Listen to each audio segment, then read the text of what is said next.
موت کے بعد روح کا تعلق علیین اور سجین سے بنتا ہے، لیکن آج کل قبروں پر سنگ مرمر کے ٹائل کیوں لگاتے ہیں؟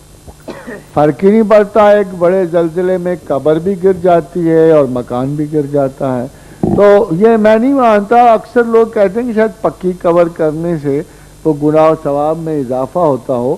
معاذ اللہ استغفر اللہ، میں اس معاملے میں نجدی ابن عبد الوہاب نجدی کے بھی اس پروگرام کو نہیں مانتا،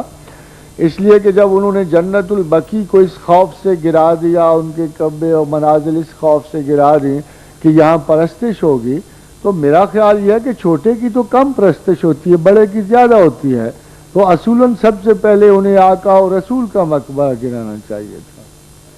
تو جب وہ آقا اور رسول کے مقبرہ عالیہ کی طرف بڑھے تو مدینے کے سارے لوگ سر بکف ہو کے نکل آئے اور انہوں نے کہا دیکھو صاحب، ہم نے پہلے تو کوئی تعرض نہیں کیا، مگر اب ہم قتل ہو جائیں گے اور یہ کام آپ کو نہیں کرنے دیں گے، تو پھر انہوں نے مقبرہ رسول کو نہیں چھیڑا۔ تو مصلحت حکومت جو ہے مسئلہ دین پہ غالب آ گئی۔ اس لیے اب بھی میں یہی کہتا ہوں کہ اگر مقبرہ بنانا منع ہے تو سب سے پہلے تو اسی مقبرے کو ڈھانا ہوگا کہ جو بنا ہوا ہے،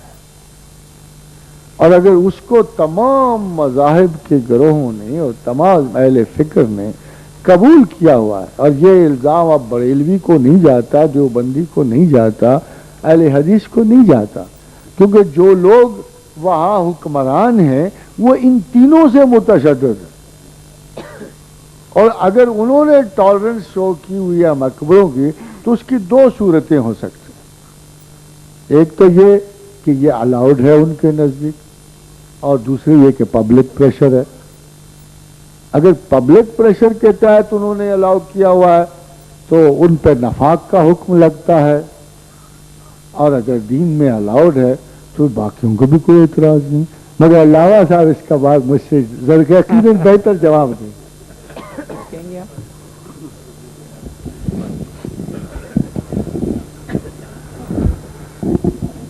میرے خیال میں اس ساری گفتگو میں شاید آپ نے وہ نبی اکرم صلی اللہ علیہ وسلم کا فرمان مد نظر نہیں رکھا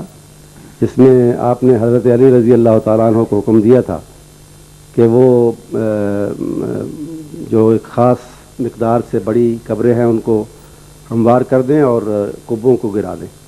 یہ واضح ایک حکم دیا تھا حضرت علی رضی اللہ تعالیٰ عنہ کو، اس پر عمل کیا گیا تھا۔ نبی اکرم صلی اللہ علیہ وسلم کے جہاں تک روضہ مقدسہ کا تعلق ہے، اس کے بارے میں بھی یہ تاریخ بتاتی ہے کہ اندر سے قبریں جو ہیں وہ اسی طرح ہیں، ان پر کوئی عمارت نہیں بنائی گئی، ان کو محفوظ کرنے کے لیے ان کے ارد گرد عمارت بنائی گئی ہے۔ وہ بھی اس کا خاص ایک تاریخی پس منظر ہے۔ مشہور ہے کہ نور الدین زنگی کے زمانے میں کسی نے گستاخی کی کوشش کی تھی، تو حفاظت کے لیے ارد گرد اس کے دیواریں بنائی گئی ہیں، اور قبروں کا جہاں تک تعلق ہے حضرت ابوبکر، حضرت عمر اور نبی اکرم صلی اللہ علیہ وسلم کی، وہ اندر سے کچی ہیں۔ تو اس لیے میرے خیال میں اس حکم میں اور جو وہاں چیز موجود ہے اس میں کوئی اتنا زیادہ تعارض نہیں ہے۔ جہاں تک منافقت کی بات ہے، آپ نے خود فرمایا ہے کہ بعض اوقات مصلحت جو ہے اس کو پیش نظر رکھنا پڑتا ہے۔ اس کی ایک بہت بڑی مثال نبی اکرم صلی اللہ علیہ وسلم کا یہ فرمان ہے جو حضرت عائشہ کو آپ نے فرمایا تھا کہ اگر مصلحت سامنے نہ ہوتی تو میں حتیم کو، جو کعبے سے باہر نکلا ہوا حصہ ہے، اس کو میں کعبے کے اندر شامل کرتا، یا اس کو کعبے کو گرا کے اس کی تعمیر نو کرتا، اس کو ان بنیادوں پہ کھڑا کرتا جن بنیادوں پہ حضرت ابراہیم نے اس کو کھڑا کیا تھا، لیکن مصلحت اس کا تقاضا نہیں کرتی۔ اس لیے اس پہ میں معذرت سے گزارش کروں گا کہ منافقت کا اتنی جلدی فتویٰ نہیں لگانا چاہیے۔ علامہ صاحب، میرے بھی آپ سے ایک درخواست ہے کہ ہم اتنے اچھے دوست رہے ہیں اور میں آپ کی ہر بات مانتا ہوں، مگر یہ بات کو دل کو لگی نہیں ہے، کیونکہ مسئلہ مقبرے کا تھا، قبر کا نہیں تھا، اور حضور کے مزار مبارک پہ جو کچھ تعمیر ہے اس کو مقبرہ رسول ہی کہیں گے۔ تو الحمدللہ بغیر اختلاف کے میں کہہ سکتا ہوں کہ جہاں تک کو قبر کے بارے میں علامہ صاحب کی وضاحت ہے وہ درست ہے، مگر بعض باتیں جو ہیں جیسے آپ نے ابھی مصلحت کی طرف اشارہ کیا تو میں سمجھتا ہوں کہ پھر وہ بھی کچھ اور باتوں پہ بھی شدت کم ہونی چاہیے مصلحتاً. اور سب سے بڑی مصلحت یہ ہے کہ اہل ایمان کے دل ایک دوسرے سے جڑے رہیں اور ہمیں بجائے زجر و توبیخ کے تمام مسلمان ایک دوسرے کو تھوڑی سی جگہ دیں،